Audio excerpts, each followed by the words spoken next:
Hey, welcome to Parkview Kids. I'm Tina, and I want to take this opportunity on behalf of our entire kids team to say, I'm so glad you're here. Here at Parkview, we love the next generation, and we want to give them our very best. Our top priority is providing a space where kids can learn about and grow their relationship with Jesus in a way that's fun and engaging.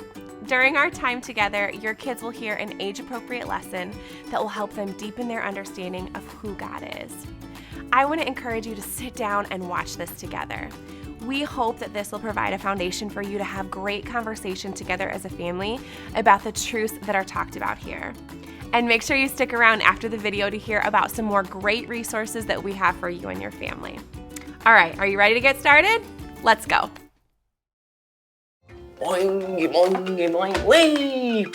Hey guys, welcome to Story Lab. This week, we're talking about responsibility. While we take a look at this story within another story. Think we should stop monkeying around? Nah, we're having a humping good time. We really need to start the show now. On it.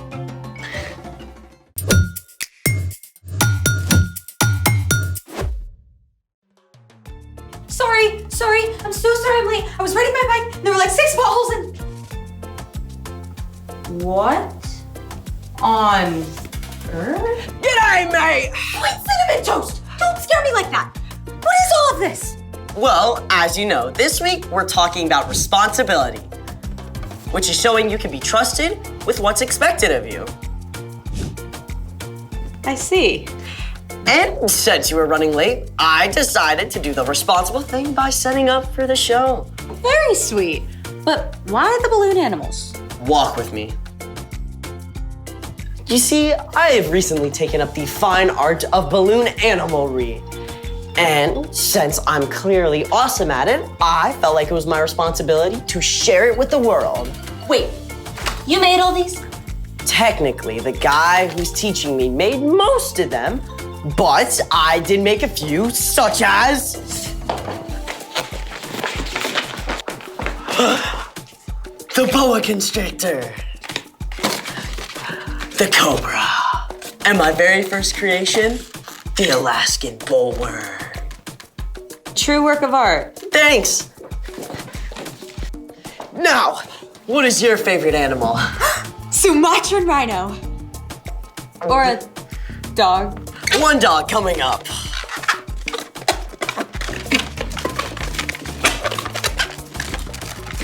And voila! One balloon dog just for you. This is awesome! Thank you so much for sharing your crazy new hobby with us. Yeah, no problem. You know, now that I have a balloon dog, I should probably feed her. How do you feed a balloon dog? Glad you asked. Let's make it! Today, on how to feed your balloon animal, we're doing a little experiment called jumping goo. How can you make goo jump? So glad you asked. For this experiment, you'll need 1/4 cup of cornstarch, 1/4 cup of vegetable oil, a bowl for mixing, a measuring cup, a spoon, and 1 balloon animal. A regular balloon would work too. First, mix the oil and cornstarch together in a bowl. Sebastian? On it.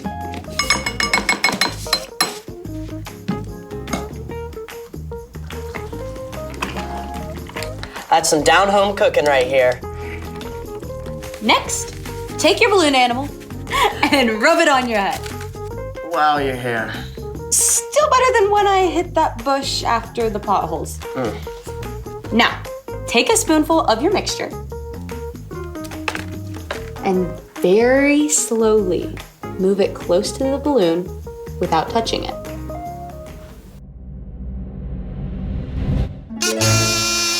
And voila! All thanks to a little thing called static electricity. Isn't that where you rub your feet on a carpet really fast and shock people?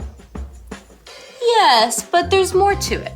When you rub a balloon on your hair, negatively charged electrons from your hair rub onto the balloon.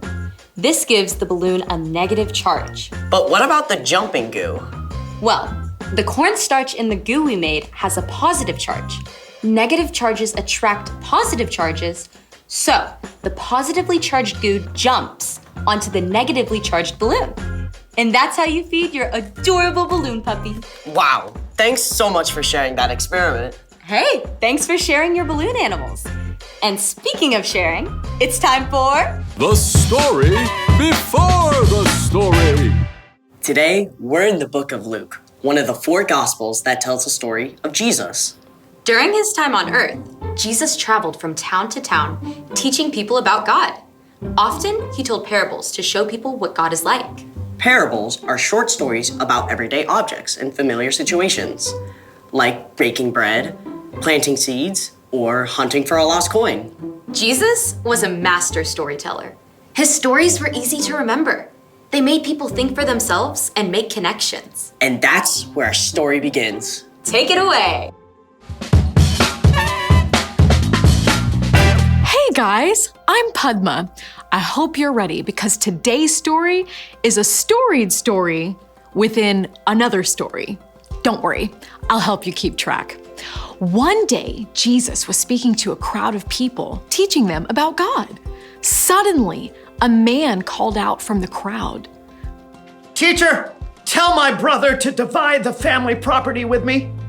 Friend, who made me a judge or umpire between you? Watch out.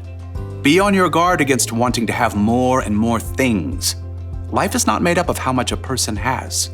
Now here's where Jesus did something brilliant.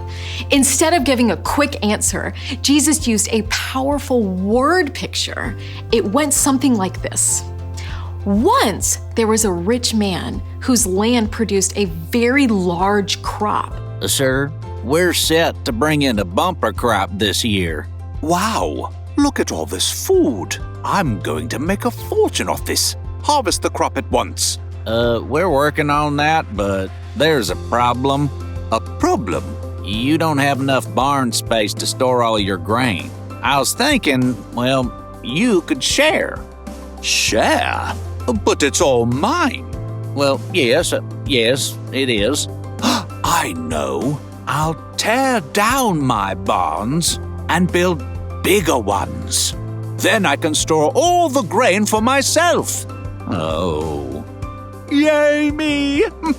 Now I have plenty of grain stored away for years to come. I can take it easy, relax, eat, drink, and party all night long. But as the rich man was thinking these thoughts, God spoke to him. You foolish man. Tonight I will take your life away from you. Then who will get what you have prepared for yourself? No! This story, that's how it will be for whoever stores things away for themselves, but is not rich in the sight of God. It's okay to have nice things, but our stuff should never get in the way of loving God and loving people. Everything we have comes from God. And one of the best ways we can show God's love is by sharing what we've been given. The end. 2 stories for the price of 1. Good deal. Sometimes the best deal is to give instead of holding on to things yourself. So, what's our part in the story? Whether you have a little or a lot, it all belongs to God. We have the amazing job of using what we've been given to show God's love to others. Like sharing your cookies from lunch. Ooh, or letting someone use your hoodie when they're cold. It might even be saving part of your allowance or birthday money to buy food for people who need it. Yeah, there's this little food pantry box right by my library. Anyone who can give food puts it in the box, and then anyone who needs it can get it. That's awesome. And we can share a lot more than just our stuff. Things like our time. You can share your time by choosing to read to your little brother instead of playing your own game. If you got a big backyard, you can share it with your friends and all play some soccer. You can even share your story. That seems a little big. Well, when you tell your friends about the good things and the hard things in your life and how God has helped you, it can encourage them too. Who knew we had so much to share? I love it. Thanks for sharing your time with me. See you next time. Bye. So here's the thing. Share what you have. Your stuff, your time, even your story. Speaking of, want to share with me how to make an Alaskan bullworm? It would be my pleasure. Thanks for joining us in the Story Lab. See you next time. So I can do it like that. Gonna pull back. I don't think I get it. Thank you so much for tuning in today. We hope that the truths found in this lesson will take deep roots in your family. Speaking of your family, we want to walk alongside you on this journey. We have an awesome resource for you called the Parent Hub. Every month, we share new relevant resources for each of our age groups, birth through high school. Visit theparenthub.org to find out more. We are rooting for you and your family. Keep up the hard and wonderful work of pointing your kids towards Jesus. We love you.